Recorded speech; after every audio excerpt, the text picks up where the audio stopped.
Hello everyone, আসসালামু আলাইকুম। Welcome to my channel Sumai's kitchen. আশা করছি আপনারা সবাই অনেক ভালো আছেন। আমি সবসময় আপনাদের কাছে সকল ধরনের রেসিপি খুব ইজিলি প্রেজেন্ট করার চেষ্টা করি। আজও তার ব্যতিক্রম নয়। খুব সহজে এবং অল্প সময়ের মধ্যে কিভাবে মজাদার একটা চালতার আচার বানাতে পারবেন সেটাই আমি আজকে আপনাদের সাথে শেয়ার করব। চলুন তাহলে রেসিপিটা দেখে নেওয়া যাক। প্রথমে আমি একটা হাঁড়িতে পানি দিয়ে নিয়েছি, আর এই পানির মধ্যে আমি এখন দিয়ে দিয়েছি চালতা।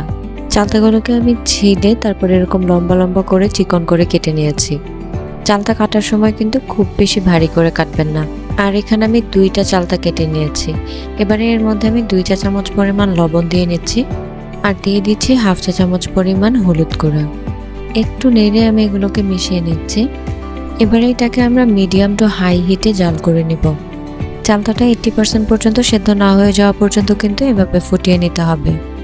আমি ওঠানোর আগে একবার চেক করে নিচ্ছি। আমার চালতাটা কিন্তু অলমোস্ট 80% পর্যন্ত সেদ্ধ হয়ে গেছে। এবার আমি চুলা বন্ধ করে এটাকে উঠিয়ে নিব। আর উঠানোর পর অবশ্যই একটা চালনিতে ছেঁকে নিতে হবে। এরপরে আমি একটি বড় কড়াই বসিয়ে নিয়েছি। এর মধ্যে দিয়ে দিচ্ছি সরিষার তেল। খুব বেশি তেল কিন্তু এখানে লাগবে না, 3 থেকে 4 টেবিল চামচ পরিমাণ তেল হলেই হবে। আর আচার বানানোর ক্ষেত্রে অবশ্যই সরিষার তেলটাই ব্যবহার করতে হবে, কারণ সরিষার তেলের যে এক্সট্রা একটা ঝাঁজ থাকে সেটা কিন্তু আচারের যে টেস্ট সেটা অনেক গুণে বাড়িয়ে দেয়। আমি তেলটাকে প্রথমে একটু গরম করে নিচ্ছি। সামান্য গরম হয়ে আসার পরে আমি এখানে দিয়ে দিচ্ছি একটি তেজপাতা।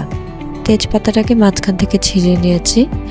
তেলের সাথে হালকা করে একটু নেড়ে দিব, আর এরপরে দিয়ে দিব 5 ফোড়ন। এখানে আমি প্রায় 1 চা চামচ পরিমাণ আস্ত 5 ফোড়ন দিয়ে দিয়েছি। এবারে একটু নেড়ে চেড়ে তেলের সাথে এগুলোকে ভেজে নিচ্ছি, আর তারপর দিয়ে দিচ্ছি চালতা। দেখুন চালতাগুলোকে কিন্তু আমি ছেঁকে রেখেছিলাম। এবারে উপর থেকে নিচ অবধি ভালো করে একটু নেড়ে তেলের সাথে মিশিয়ে নিচ্ছি।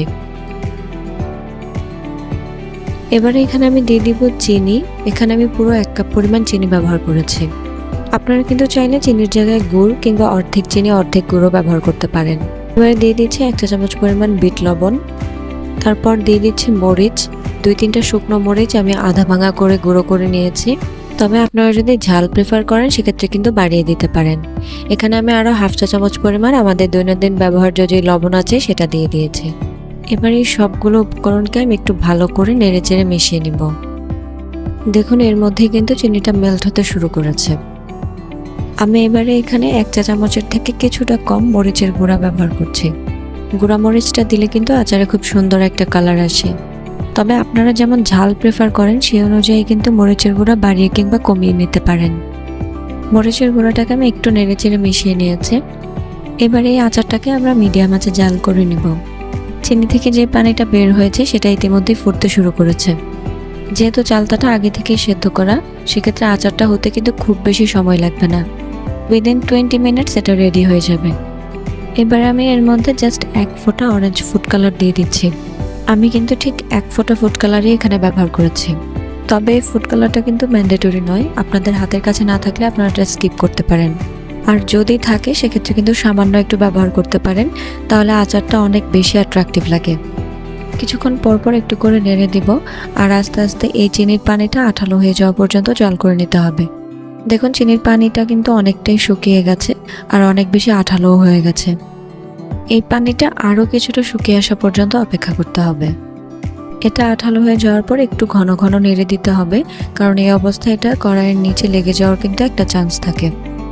আমার আচারটা অলমোস্ট হয়ে গেছে, আর এই পর্যায়ে এসে আমি এখানে আরও 1 চা চামচ পরিমাণ গুঁড়ো 5 ফোড়ন ব্যবহার করছি।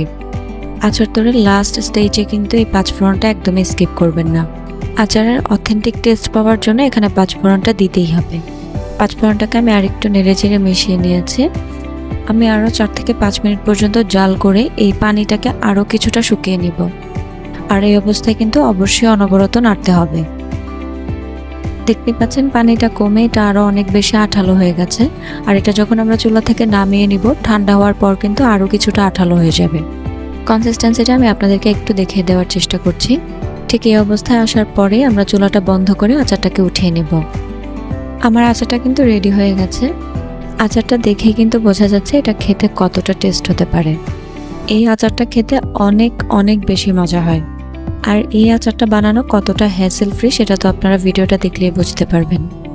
চাইলে কিন্তু আপনিও ভিডিওটা ফলো করে এত অল্প সময়ে অল্প উপকরণের মধ্যে এত দারুণ সুন্দর একটা আচার বানিয়ে নিতে পারেন। আর প্লাস পয়েন্ট হচ্ছে অল্প সময়ে বানানো এই আচার কিন্তু আপনি চাইলে দীর্ঘদিন পর্যন্ত সংরক্ষণ করতে পারবেন। আমার আজকের আচারের রেসিপি আপনাদের কাছে কেমন লেগেছে অবশ্যই কমেন্ট সেকশনে জানিয়ে যাবেন। আর রান্না সম্পর্কিত যে কোনো কোয়েরি থাকলেও কিন্তু সেটা আমাকে কমেন্ট সেকশনে জানিয়ে যেতে পারেন।